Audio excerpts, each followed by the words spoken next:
दौलत नहीं है, भारत की दौलत मोहब्बत है।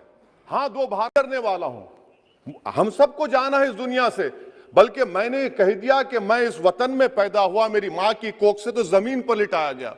जब मेरी आंख बंद हो जाएगी तो इंशाल्लाह औरंगाबाद की जमीन मुझे दफनाया जाएगा।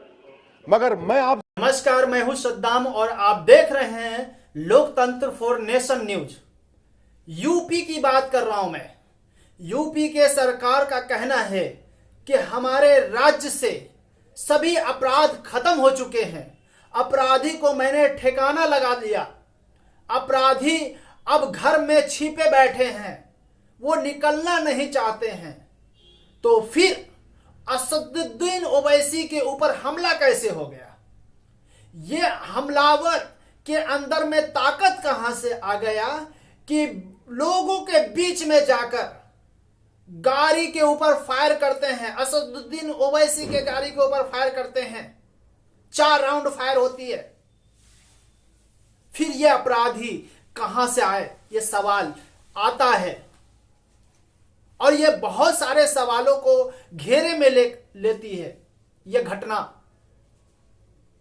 आप हर एक सभा में जाकर कहते हैं और यही हर एक सभा का मुद्दा होता है कि हम यूपी से अपराध खत्म कर रहे हैं। तो ये अपराध आ कहां से रहा और ये अपराध बन कैसे रहा है? क्या ये धर्म सांसद के होने के बाद में ये ऐसे लोगों के मन में नफरत पैदा हो रहा है? क्या धर्म संसद होने के बाद में ऐसे ऐसे अपराधी उत्पन्न हो रहे हैं? अगर इसका जवाब हां है तो फिर सरकार क्या कर रही है? यह सीधे सवाल सरकार के ऊपर होता है। यूपी के सरकार क्या कर रही थी और क्यों ऐसे ऐसे सांसदों, धर्म सांसद को करने देने का इजाजत दिया गया, और अगर नहीं दिया गया तो फिर जब पता लगा तो ऐसे ऐसे लोगों के ऊपर कार्रवाई सख्त से सख्त क्यों नहीं किया गया, ताकि ऐसे जो अपराधी रोड पे निहत्थे बंदूक लेकर घूम रहे हैं उनके ऊपर लगाम लगाया जाए। जी हां, आज असदुद्दीन ओवैसी लोकसभा में वो खड़े होकर बोल रहे थे और उनको संतावना दिया जा रहा था कि हम आपको Z+ सुरक्षा दे रहे हैं, लेकिन असदुद्दीन ओवैसी कहते हैं कि हमको Z+ सुरक्षा नहीं चाहिए, हमें खुद को सुरक्षा नहीं चाहिए, हमें जनता की सुरक्षा चाहिए, हमें गरीबों की सुरक्षा चाहिए, हमें महिलाओं की सुरक्षा चाहिए, हमें Z+ सुरक्षा नहीं चाहिए, हमें A+ शहर चाहिए जहां पे कोई अपराध ना हो।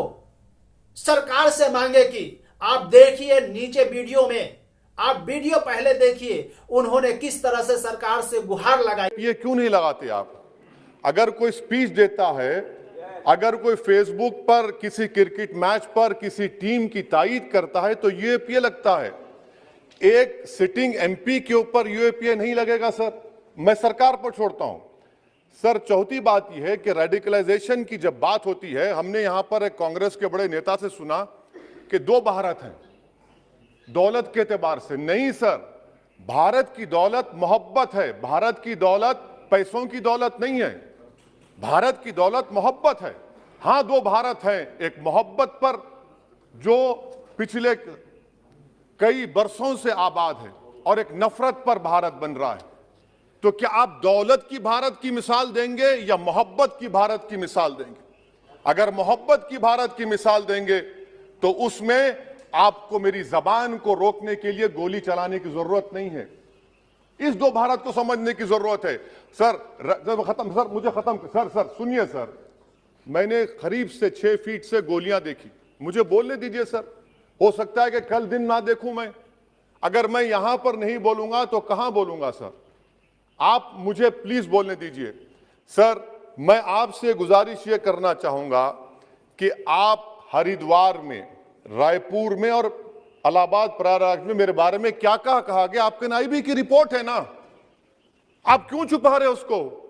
देखिए, मैं मौत से नहीं डरने वाला हूं, हम सबको जाना है इस दुनिया से, बल्कि मैंने कह दिया कि मैं इस वतन में पैदा हुआ, मेरी मां की कोख से तो जमीन पर लिटाया गया। जब मेरी आंख बंद हो जाएगी तो इंशाल्लाह औरंगाबाद की जमीन मुझे दफनाया जाएगा। मगर मैं आपसे अपील करना चाह रहा हूं सरकार से सर, कि जो कुछ बातें की गई हैं उसको देखिए। मैं जेड कैटेगरी सिक्योरिटी नहीं चाहिए मुझे, मैं हरगिज नहीं चाहिए मुझे। मैं 94 से पॉलिटिक्स में हूं, मैं आजाद जिंदगी गुजारना चाहता हूं। मैं घुटन के साथ जिंदा नहीं रह सकता इस दुनिया में। मुझे जिंदा रहना है तो अपनी आवाज उठाना है, मुझे अब जिंदा रहना है तो सरकार किसी के उनके खिलाफ बोलना है, और अगर गोली लगती है तो मुझे कबूल है, मगर मैं घुटन की जिंदगी नहीं गुजार सकता सर। मेरा मानना यह है कि संविधान में अगर देश के गरीबों को, मजलूमों को, अल्पसंख्यक समाज को सिक्योरिटी मिलेगा तो मुझे मिलेगी सर। आपकी चिंता हमें है ना सर मैं इसलिए सिक्योरिटी दे रहे हैं सर आपको नहीं सर, देश के गरीब बचेंगे तो मैं बचूंगा। ओवैसी की जान इखलाक पीलू से बढ़कर नहीं है सर। ओवैसी की जान उस वक्त बचेगी जब गरीब की जान बचेगी। इसीलिए मैं आपके जरिए सरकार से अपील करना चाहूंगा कि सर इस नफरत को खत्म करिए, इस नफरत को खत्म करिए और इस पर आप गौर करिए। मैं नहीं लूंगा सिक्योरिटी, मैं जेड कैटेगरी नहीं चाहता हूं सिक्योरिटी। मुझे ए कैटेगरी का शहरी बनाइए आप, मुझे ए कैटेगरी का शहरी बनाइए ताकि मेरी और आपकी जिंदगी बराबर हो। जब देश के प्रधानमंत्री पर सिक्योरिटी ब्रीच हुआ, अपोजिशन की तरफ से मैंने कहा था कि गलत हुआ। सब सेकुलर पार्टी के लोगों ने कहा कि ओवैसी तुम क्यों बोले, तुम क्यों बोले। मैंने कहा नहीं, देश का प्रधानमंत्री मेरा है, सिक्योरिटी ब्रीच हुई तो एक्शन लेना चाहिए। मगर 4 मर्तबा के एमपी पर कोई 6 फीट के फासले से 4-4 गोली चलाता है। मुझे मौत है, हम सबकी मौत है, मगर मैं इन गोली चलाने वालों से डर कर खामोश नहीं बैठने वाला हूं। और मैं दुआ करता हूं कि उत्तर प्रदेश में पुरअमन पोलिंग होगी इंशाअल्लाह। उत्तर प्रदेश की जनता गोली चलाने वालों का जवाब बैलेट से देगी, नफरत का जवाब मोहब्बत से देगी, और कमजोरों को दबाने का जवाब हिस्सेदारी से देगी। मेरी आपसे गुजारिश है सर कि मुझे जेड कैटेगरी नहीं चाहिए, मैं रिजेक्ट करता हूं। आप इंसाफ करिए सर, उस पर यूएपीए लगाइए। और इनके दिमाग कौन है?